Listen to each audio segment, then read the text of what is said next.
Hi everyone, and welcome back to the second part of the vlog. So, in this one, we're now going to move on to getting everything painted. So, we're going to sit down and just take you through those steps. John has an idea for a process that we're going to follow, starting with priming. So everything's going to be primed black and then get a dusting. Now we're going to do two types of grey, a lighter and a darker, just to add a little bit of contrast to the miniatures. After that, we're on to the wash steps. So we'll sit down and I'll actually show you a little bit of how that's done. Okay, so we've put together this little test building to actually just show you the steps on. It means we can do it very quickly just under camera for everyone. So as you can see, we've got it primed. It's got the black prime, grey dusting, and now we're going to be adding a little bit of Nuln Oil. So let's just get straight into that. Don't overload the brush. And this, it's doing an Nuln Oil wash. It's just slap it on. Try not to get it stupid heavy everywhere. But what this is going to do, it's just going to pull in some of those details that our dusting has maybe, lightened out a little bit too much. So super quick, not too worried about being neat, tidy, or anything else. Just absorb a little bit there, back out. And we're just going to do this to the entire thing. Oh, okay. Smooth. And you can see we made sure that the dusting was not super even. We want it to really just have some variation in there so that whenever this sits down on the table, you've got a good variation between each and every building, because each and every building, it's all from the same kit. So if you paint it all too similarly, well, it might all just start to look a little bit too samey. Next wall. There we go. Right, and then once we let this dry, it'll be a case of choosing what our dry brush color is going to be. So these will look a little bit different from my initial test ones, but I think with the way John's thinking about it, it'll make them look a little better, a little more interesting, rather than just my basic paint jobs. Helps if I don't drop it. Just other side of the building. Just let that flow in everywhere. Mercifully, the Nuln Oil doesn't take too long to dry once you have it down. So long as you're not like super heavy-handed with it, you should be absolutely fine. And just absorb there. A little more along the top. And up the pillars. Lastly, need to do our roof.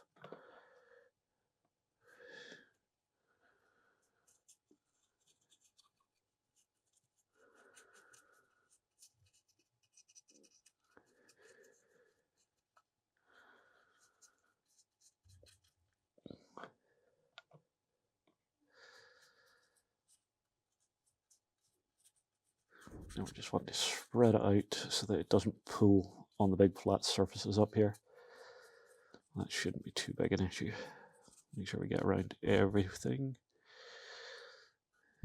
No part left behind.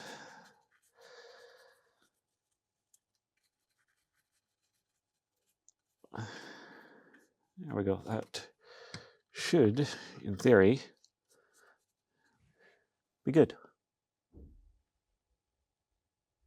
Now, another thing we've been talking about is adding some additional 3D printed components to actually just, make things a little more interesting. So we've got three types.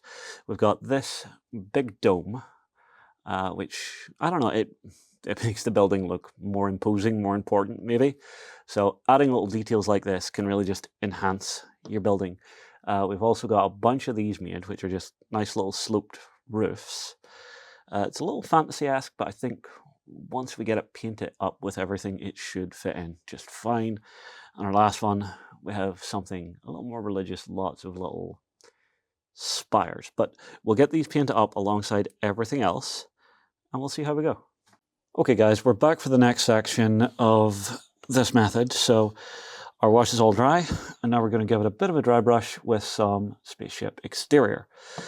Now, everybody knows how to dry brush, but I'm just going to show it off anyway. Work the paint down on the brush. See how much is on there? A little too much. And then we're just doing this roughly to try and catch the highest edges of everything. And again, this doesn't need to be super neat because all we're doing is bringing back a few details. Like so. Okay, I'll move on and get the rest done. I will say this is less of a dry brush, more of an overbrush, because I'm keeping my brush quite wet. But not so wet that the paint's flowing off everywhere, it's just catching those high edges.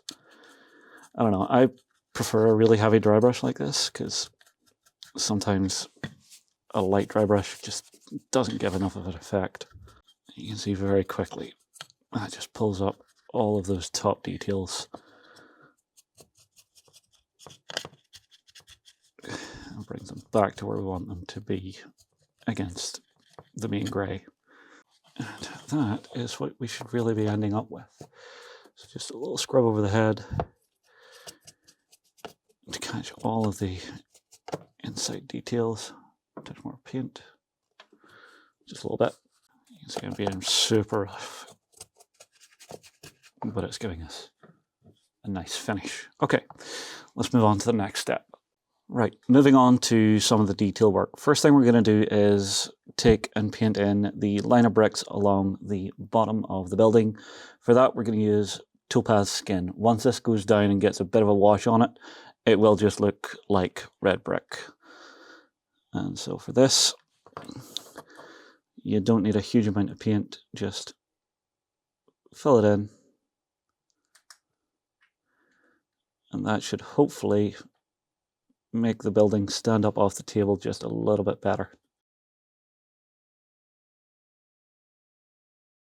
And then probably at the very end, we'll come back and rewash just these little sections to let the brick pattern show up a little bit easier.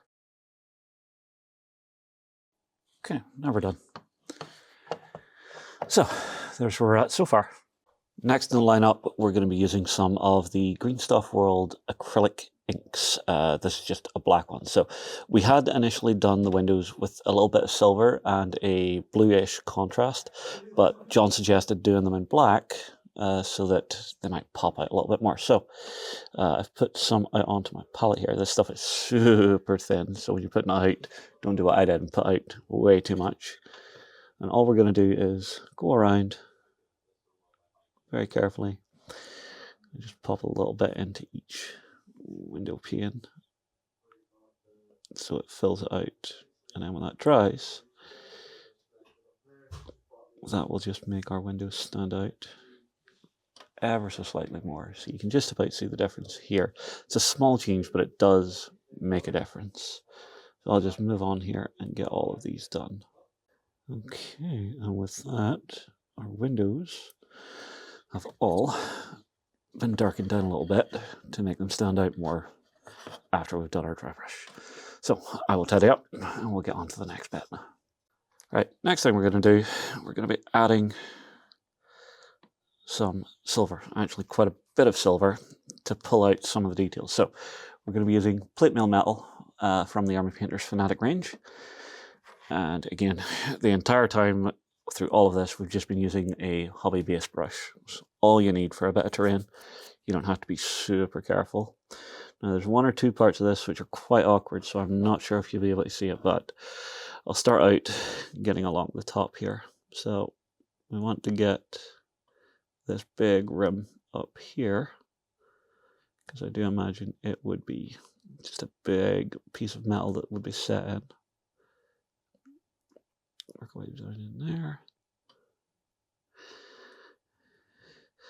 And again, because this is terrain, I'm not super worried about being really neat or really clean with it. So even if I overstep, I'm not worried. This is not something anyone's ever going to be looking super close at. Right, I will move on and get all of this painted. Okay. So that's the main ring of our top done. Now we're going to do the outside rim of the big doors.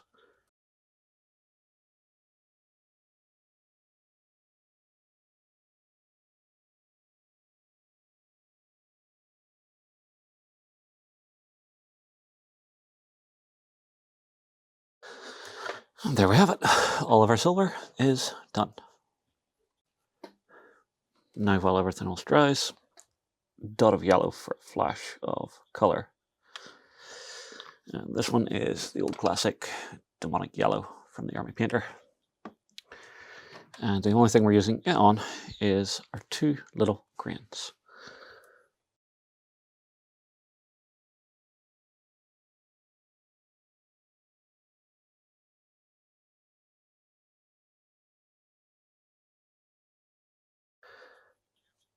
Okay, so that's one down.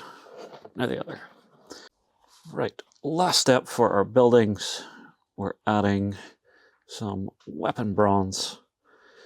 Again, from Army Painter. Now what this is going to do is pick out those last few details to lift the sides of the buildings.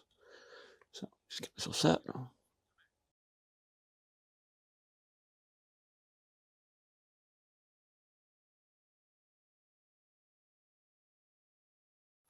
Alright, last little bit of this. Pick out these little components just around the outside of our hatch.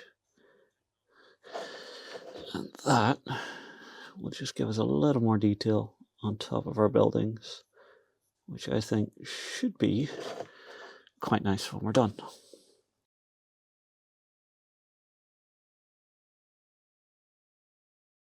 Okay, there we go. And that is how we paint our buildings. I think that looks quite nice. Let's have a look at it all laid out on the table. Okay, as you can see, it has been a hot second for myself and John to get it painted, but everything is done now. So we've went through the process. I've laid out the two forces we have in from Warcradle, because obviously we want to get some gameplay on. I have got to say, I am extremely happy with how this turned out. So everything from just the little details we used to highlight, you know, the edging on stuff, how we actually changed up how we were doing the windows. You know, oh, actually, I found a bit I missed. I'm going to have to fix that. There's one little bit just right around here hiding in a corner that I didn't get. But overall, really happy. I've got a couple of different options for terrain for the guys as well. So we've got some low walls, which we've repainted to match in with everything else. A little bit of rough ground. And as I showed you before, so we've got some of the 3D printed components that Warren was kind enough to do for us that we've also got paint it up. The green is just the Nihilide Oxide from Citadel, and that's literally just tone it in and off you go. So overall, very, very happy with how everything has went together, and we've left our domes and spire components so that they can just be put on or taken off as needed. So tell you what, everybody, drop your comments in below. Tell me, well, what do you think of the table? Do you like what we've done with it? Do you like the scheme? What would you have done different? And are you looking forward to seeing us do some more for Armoured Clash? I'll move on. I'll see you again soon. Go ahead and check out our other content on screen now. And while you're at it, why not hit subscribe? And remember to ding our dong. Go on, you know you want to click it. Go on.